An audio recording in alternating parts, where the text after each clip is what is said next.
बहादुर लोमड़ी और महान नदी की यात्रा। एक बार की बात है, एक घने हरे भरे जंगल में एक छोटी लोमड़ी रहती थी जिसका नाम फिफी था। फिफी भले ही आकार में छोटी थी, लेकिन वह बहुत तेज और दिल से बेहद बहादुर थी। उसका चमकीला नारंगी फर उसे दूर से ही नजर आ जाता था, लेकिन वह पूरे जंगल की सबसे चतुर जानवर थी।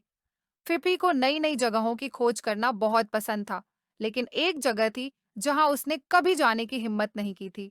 वह थी महान नदिया। महान नदी को खतरनाक माना जाता था। वहां की तेज धाराएं और गहरे पानी के किस्से जंगल भर में मशहूर थे। जंगल के किसी भी जानवर ने कभी भी उस नदी के पास जाने की हिम्मत नहीं की थी। कुछ कहानियां बताती थीं कि वहां विशाल मछलियां और भंवर होते हैं जो किसी को भी निगल सकते हैं। लेकिन एक दिन फिफी ने कुछ ऐसा सुना जिसने उसकी जिज्ञासा को बढ़ा दिया। जंगल के जानवर आपस में बात कर रहे थे कि जल्दी ही जंगल में सूखा पड़ने वाला है। अगर नदी सूख गई तो पूरे जंगल के लिए यह बहुत बड़ी समस्या बन जाएगी। पानी के बिना पेड़ पौधे मुरझा जाएंगे, जानवर प्यासे मरेंगे और जीवन असंभव हो जाएगा। फिपी को पता था कि उसे कुछ करना होगा, लेकिन एक छोटी लोमड़ी क्या कर सकती थी। फिफी ने इस बारे में दिन रात सोचा और फिर उसे अपनी दादी द्वारा सुनाई गई एक पुरानी कहानी याद आई। बहुत समय पहले महान नदी में एक विशाल कछुआ रहता था जिसका नाम हतारो था। तारो के पास जादुई शक्तियां थीं और वह पानी के प्रवाह को नियंत्रित कर सकता था। लेकिन कई साल पहले वह अचानक गायब हो गया और फिर कभी किसी ने उसे नहीं देखा। तारों को खोजने और जंगल को बचाने के लिए दृढ़ संकल्पित फिफी ने अब तक का सबसे बहादुरी भरा फैसला किया। वह महान नदी को पार करेगी और उस जादुई कछुए को ढूंढेगी। एक सुबह फिफी जल्दी उठी और अपनी यात्रा के लिए तैयार हो गई। उसने थोड़े से जामुन पैक किए और महान नदी की ओर बढ़ चली। उसकी पूंछ उत्साह और थोड़ा सा डर लिए लहरा रही थी। जैसे ही वह चली, उसे रास्ते में अपने दोस्त मिले। एक बुद्धिमान बूढ़ी उल्लू जिसका नाम ओनरला था, एक हंसमुख खरगोश जिसका नाम कुर्रोको था और एक शर्मीली हिरण जिसका नाम कोडेजिकिन था। तुम कहाँ जा रही हो, फीफी? रोको ने पूछा।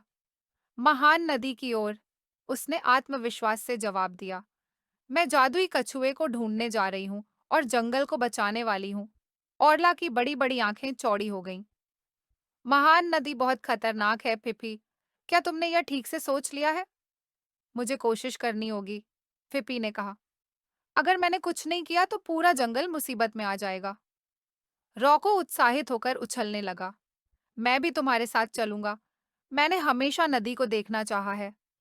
डेजी, जो काफी शर्मीली थी, ने भी साहस जुटाकर कहा, मैं भी चलूंगी। मैं मदद करना चाहती हूँ। ऑरला, जो आमतौर पर सतर्क रहती थी, ने भी सिर हिलाया। तब हम सब साथ चलेंगे, लेकिन हमें बहुत सावधान रहना होगा।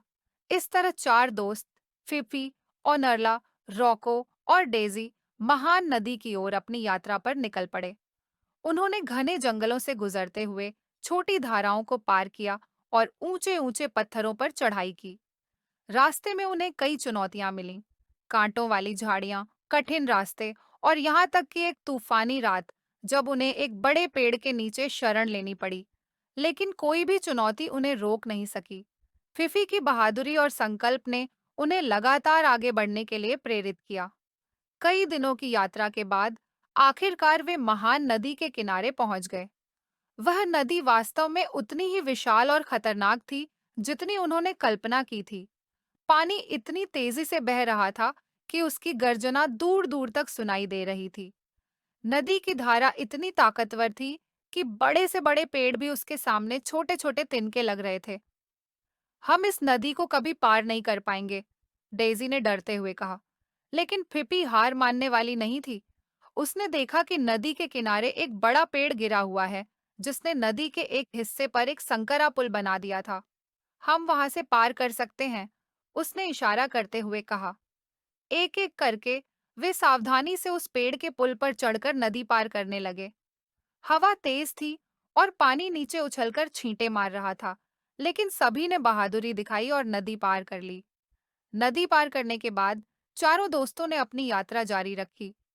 जल्द ही वे नदी के पास एक शांत गहरी झील तक पहुंच गए। झील के बीचों बीच एक छोटा सा द्वीप था और द्वीप के किनारे पर एक विशाल कछुआ दिखाई दिया। यह वही बुग तारोमन था। तारों की पीठ पर हरे भरे काई और छोटे पौधे उगे हुए थे। वह वर्षों से शांत पानी में आराम कर रहा था। जब उसने फिपी और उसके दोस्तों को देखा, तो उसने धीरे से अपनी आंखें खोलीं। कौन हो तुम? तारों ने धीरे से पूछा। उसकी आवाज इतनी गहरी थी जैसे पानी के नीचे से आ रही हो। मैं फिफी हूँ, फिफी ने साहसिक होकर कहा। हम यहाँ तुम्हारी मदद मांगने आए हैं। जंगल में सूखा पड़ने वाला है और अगर तुमने पानी को नियंत्रित नहीं किया, तो पूरा जंगल नष्ट हो जाएगा। तारों ने कुछ क्षणों तक सोचा और फिर धीरे से कहा, मैं लंबे समय से सो रहा हूँ, लेकिन अब समय आ गया है कि मैं फिर से अपनी शक्ति का उपयोग करूं। तारो धीरे धीरे पानी से बाहर निकला और अपनी शक्तियों को जागृत किया।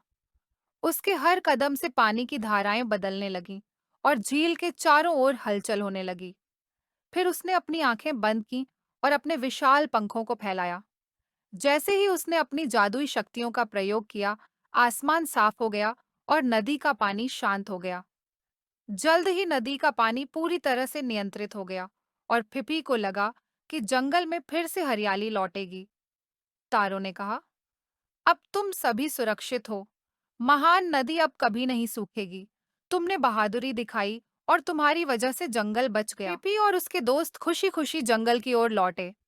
जब वे वापस पहुंचे, तो सभी जानवरों ने उनका स्वागत किया और फिपी की तारीफ की। जंगल में पानी की समस्या खत्म हो चुकी थी और जीवन पहले जैसा हो गया था। इस तरह फिपी की बहादुरी और उसके दोस्तों की मदद से पूरे जंगल को बचा लिया गया। और तब से महान नदी की कहानी हर साल जंगल के त्योहारों में सुनाई जाती थी, ताकि कोई भी कभी भूल न सके कि बहादुरी, दोस्ती और साहस से असंभव को भी संभव बनाया जा सकता है। समाप्त।